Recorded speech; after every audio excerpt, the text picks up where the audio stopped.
ডাকসু নির্বাচন, ছাত্রদল, তাদের ধারণা ছিল তারাই বোধহয় সবথেকে শক্তিশালী। এই জামাত শিবিরকে নিয়ে তাদেরই তো ওঠা বসা, এবং চক্রান্ত করে ছাত্রলীগকে নিষিদ্ধ করা হলো। আর তার ফলাফলটা কি? জাকসু সব জায়গায় আজকে শিবিরের দৌরাত্ম্য। শিবির সব, যে বাংলাদেশের জন্য প্রাচ্যের অক্সফোর্ড খ্যাত ঢাকা বিশ্ববিদ্যালয় অসাম্প্রদায়িক চেতনার একটা জায়গা। বাংলাদেশের প্রতিটি আন্দোলনে, যেখানে এই আন্দোলন শুরু এবং এখানকার আন্দোলনের সূতিকাগার হচ্ছে ঢাকা বিশ্ববিদ্যালয়, আজকে সেই বিশ্ববিদ্যালয় স্বাধীনতা বিরোধী চক্রের হাতে। এর থেকে দুঃখের আর কি, এর থেকে লজ্জার আর কি আছে? অথচ ইউনূসের কিন্তু এ ব্যাপারে কোনো বিকার নাই, এদেরকেই সে তুলে এনেছে সামনে। কাজে আজকে আওয়ামী লীগের যত নেতাকর্মী, মুক্তিযোদ্ধা, অসাম্প্রদায়িক চেতনায় যারা বিশ্বাস করে, ধর্ম বর্ণ নির্বিশেষে সকলের অধিকার বিশ্বাস করে, তাদের সবাইকে এক হতে হবে এবং যার যা কিছু আছে তাই নিয়ে এদের মোকাবেলার জন্য প্রস্তুত থাকতে হবে। কারণ দেশের মানুষকে রক্ষা করতে হবে।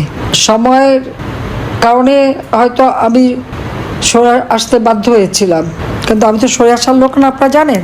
আমি সরে গেলে যদি মানুষ হত্যা কমে যায়, কারণ আমি চাই না এদেশের মানুষ এভাবে মারা যাক।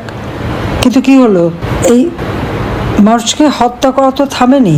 আওয়ামী লীগের অগণিত নেতা কর্মী একেবারে তৃণমূল পর্যায় থেকে যেভাবে একের পর এক তাদের উপর আক্রমণ, হত্যা, নির্যাতন, নারী শিশু কেউই রেহাই পাচ্ছে না।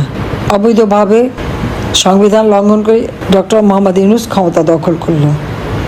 এই ক্ষমতার দখলটা সে কীভাবে করেছিল সেটা তার মুখ থেকেই বেরিয়ে গেল যে এই আন্দোলন কোনো ছাত্র জনতার আন্দোলন না, এটা ডক্টর মোহাম্মদ ইউনূসের মেটিকুলাস ডিজাইনে পরিচালিত মাস্টার মাইন্ড দ্বারা। বিল ক্লিন্টন ফাউন্ডেশন, যে ফাউন্ডেশনে তিনি মিলিয়ন ডলার অনুদান দিয়েছেন, উপহার দিয়েছেন, সেই বিল ক্লিন্টনের সামনেই মাস্টার মাইন্ডকে ডেকে মঞ্চে তুলে হাততালি দিয়ে তিনি বুঝালেন যে তার মেটিকুলাস ডিজাইন করে শেখ হাসিনাকে ক্ষমতা থেকে হটিয়ে সে ক্ষমতা দখল করেছে। কিন্তু শেখ হাসিনা তো জনগণের ভোটে নির্বাচিত ছিল, কিন্তু ইউনূস আসলো কীভাবে? তার কোনো জনগণের ম্যান্ডেটও নেই, সাংবিধানিক কোনো ভিত্তি নেই, তারপরেও সে ক্ষমতা আছে। অস্ত্র, অর্থ এবং দেশ বিক্রির মুষ্টিলেখা দেশ আজকে ক্ষমতায় দখল করে বসে আছে। একমাত্র শত্রু তার চোখের সামনে হচ্ছে আওয়ামী লীগ আর মুক্তিযোদ্ধারা। কিন্তু এই শত্রু তো ছিল পাকিস্তান হানাদার বাহিনীর দৃষ্টিতে। ডক্টর মোহাম্মদ ইউনূস কেন? দেশ স্বাধীন হয়েছিল বলেই তো সে ডক্টর মোহাম্মদ ইউনূস হতে পেরেছে, আর তাকে তো সব থেকে বেশি সুযোগ সুবিধা আমি দিয়েছি। কিন্তু আজকে ঘরে ঘরে হাহাকার, কোনো ঘরে কোনো মানুষের নিরাপদ না, রাস্তায়ও নিরাপদ না, বাইরেও নিরাপদ না, এমনকি কবরেও নিরাপদ না। কারণ কবরেও নিরাপদ না এই জন্য বলছি যে কবরের লাশও তো নিরাপদ না। রাজবাড়িতে নুরা পাগলার কবর থেকে তার লাশ তুলে সে লাশের উপরে লাঠি দিয়ে পেটানো এবং লাশে আগুন দিয়ে পুড়িয়ে দেওয়া, কোনো মুসলমান আর এক মুসলমানের লাশ এভাবে পোড়াতে পারে?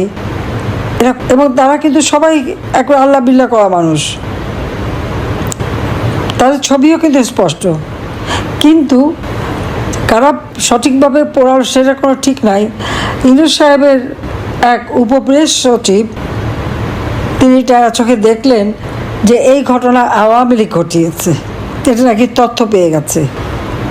কিন্তু তার স্বরাষ্ট্র উপদেষ্টা বলেছিল তদন্ত না করে কাউকে দোষী সাব্যস্ত করা যায় না।